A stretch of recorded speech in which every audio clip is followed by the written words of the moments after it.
நேரத்துக்கு வராதீங்க. போங்க போங்க. ஒரு நாளைக்கு டைம் கொடுத்துட்டேயா? பேபி கண்ணு டீம்னா என்ன பண்ணீங்களா? பேபி சார் இங்கே தான் இருக்காரு, நீயே சொல்றியா? சரி கொண்டா, அவர்கிட்ட போய் எதுவும் சொல்லிக்காரு போ.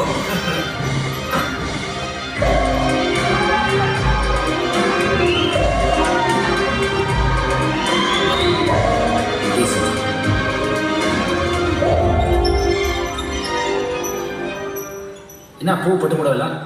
கல்யாணத்தில் வந்துருக்க ஆடு மூஞ்சி.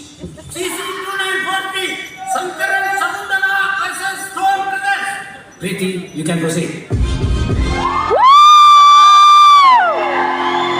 What's the problem, Preeti? My lord, என்னோட கட்சிக்காரங்க மிஸ்டர் அண்ட் மிஸ்ஸஸ் சங்கரன் 2007ல இந்த 4 பேருக்கும் அவங்களோட இடத்தை லீஸ்க்கு விட்டாங்க. அங்க ஜிடி பிஸ்கெட் ஃபேக்டரி அப்படின்ற பேர்ல லீஸ் முடிஞ்சதுக்கு அப்புறமும் இவங்க தொடர்ந்து ஆக்கிரமிச்சு ஃபேக்டரியை நடத்திட்டு வராங்க. அதை எதிர்த்து என் கட்சிக்காரங்க வழக்கும் பதிவு பண்ணியிருக்காங்க. அந்த மாதிரி